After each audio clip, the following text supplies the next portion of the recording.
I found out my wife has been selling explicit pictures to her brother-in-law for years, and she's begging me not to leave her over this. My wife Jessica, 34, and I, 35, have been married for 3 years, and we dated for 2 years before that, and we have a 2-year-old daughter. Jessica has 2 sisters, the eldest one, 38, is married to Jake, 40. A week ago, I came home from work early and wanted to scare my wife. I tried to be sneaky, but somehow I slipped and accidentally hurt my back. Jessica came to my rescue. I went to the bedroom, and she went to the kitchen to get an ice pack. Her phone was by the bed, and a WhatsApp notification came from Jake saying, "You've got the best pair I've ever seen." I immediately knew what was happening. I unlocked the phone and saw that she had just sent some pictures and videos of her tatas to Jake, and there were no previous chats before that. When Jessica came back to the room, I showed her the chat and just simply asked, "How long?"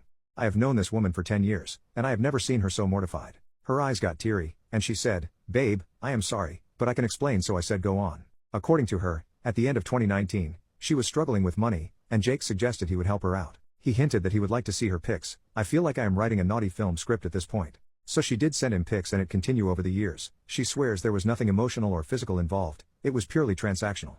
I didn't believe any of it, but she showed me on Venmo, that dude paid her $300 yesterday. I then told her, it's been 5 years.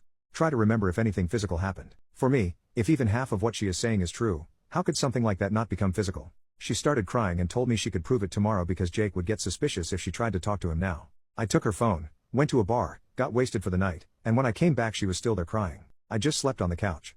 Next day in the morning I gave her the phone and she called Jake. The conversation goes something like this. Jessica, hey, I was wondering if you want some more pics? Jake, I'm short on money, yesterday, I spent all of it. Jessica, we can do something more this time and meet in person. I've changed my mind on that. Jake, no way. How much are we talking about? I felt like I was going to puke. I told her that we are done and left for the office.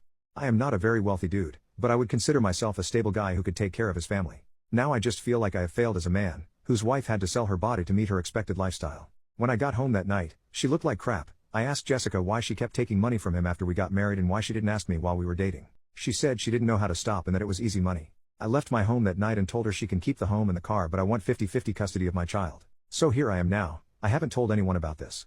It's been a week since, staying in a hotel. I go home in the evening to play with my daughter. I'm speaking with divorce lawyers, and Jessica is constantly talking about marriage counseling. Update, some people were asking me to get a paternity test. I don't need one. I know she is my daughter because I'm Indian and my wife is white, and my daughter looks like me. Now for the update. After I made that post, I shared my situation with my cousin's sister. She is the only family member I have living in the States.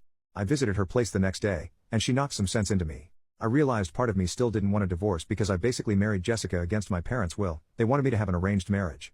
So, my failed marriage would hurt my ego. She also arranged a meeting with a divorce lawyer, and no, I am not giving up my house. I was just emotional at that time. From what I understand, in our state, adultery has pretty much zero impact on the assets, so it will likely be a 50-50 split. However, there is a high chance I can get better custody of my daughter because I have a job, and Jessica doesn't. She is also involved in naughty work at this point, which could work in my favor. My father-in-law called me last evening, and he was crying. He told me he didn't know what to say to me and that if he were in my place, he would have left her.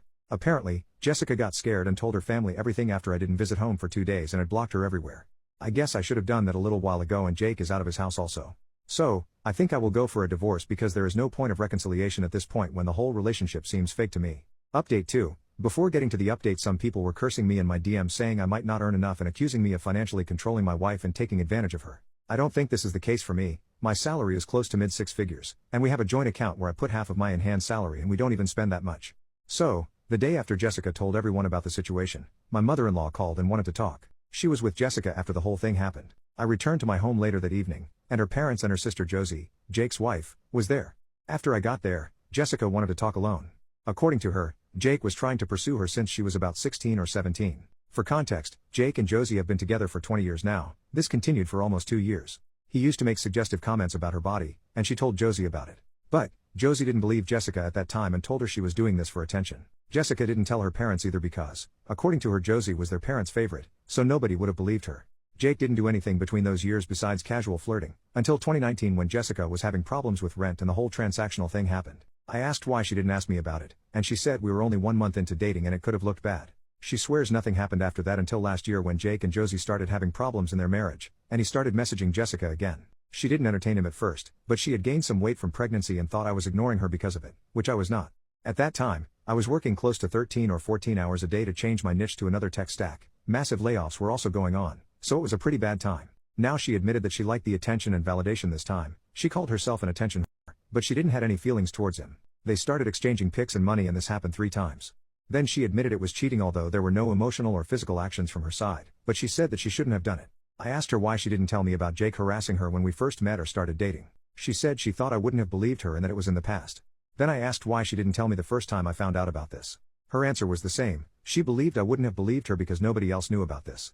I was just sad about the fact she doesn't trust me enough to tell me such a horrific incident. Now, I did something I am not very proud of. I asked her about a paternity test.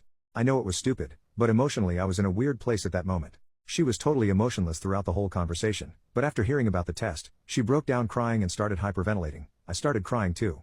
After about 10 minutes or so, we stopped crying, and she said okay, then asked me if we are getting a divorce. I told her I don't know.